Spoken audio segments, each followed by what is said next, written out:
Can you search out a person's motives?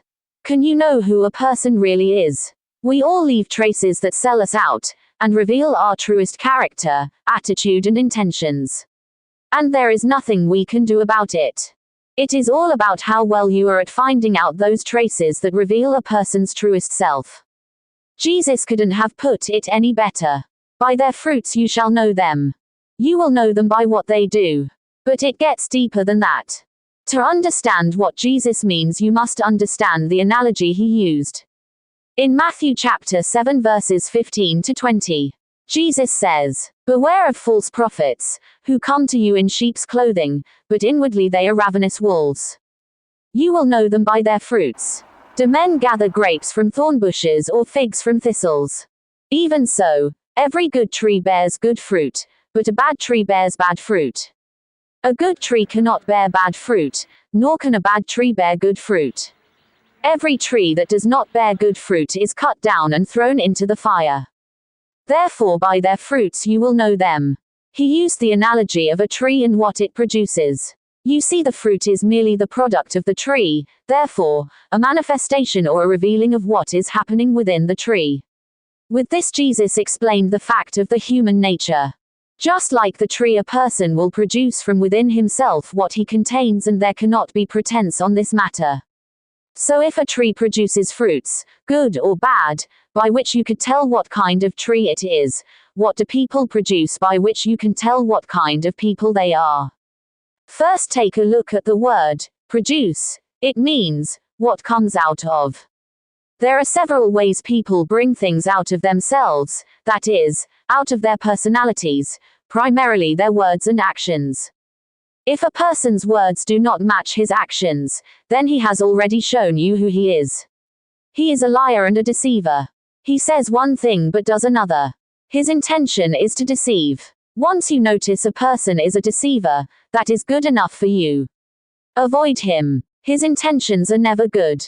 That is why he tries to hide them. Because if you were to know it, you would leave him or her. So leave him anyway. Give no chances. You would be glad you did. If a person's words matches his actions, then you could further probe him for his actions and decide to leave or stay depending on where you see he is leading you.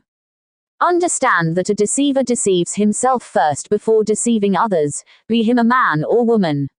He must deceive himself in part or in full. He must be able to say something about what he is selling, so he must have a taste of it. But the person will eventually expose himself. There are people who have mastered telling a tree by its fruit. Not long after you meet them, they can tell, with significant accuracy, who you are. But even you can learn this art. It doesn't belong to only a small group. It is a quality all should have. If a person claims to be Christ's servant, then watch him. Watch where he leads his congregation and what he tells them, what effect he has on them and what he wants them to focus on. If he leads them to himself or anything else besides Jesus Christ, then he is the ravenous wolf Jesus is referring to. And his intentions are not good for you. If he leaves you feeling more worldly or materially minded, then he is showing who he really is serving. His master is not Jesus Christ. If he undermines the teachings of Christ and confidently contradicts Jesus, then you know his words don't match his actions. He is a deceiver. By their fruits you will know them. You can apply this anywhere and to anyone. The more you think about it, the clearer it becomes. The more you practice it, the better you become at it. And the effect it has on you will be that you also will have to watch your ways. It is a healthy practice, not for judgmental purposes but for one's safety. People will bring out who they really are eventually. And many times you can feel it. Sometimes it even seems like you can smell them in the air. The aroma of true death and corruption. Solomon says, "As in water face reflects face, so a man's heart reveals the man." Proverbs 27:19. And Jesus concludes it all saying, "A good man out of the good treasure of his heart brings forth good, and an evil man out of the evil treasure of his heart brings forth evil. For out of the abundance of the heart his mouth speaks." Luke 6:45. Have a blessed day in Jesus' name.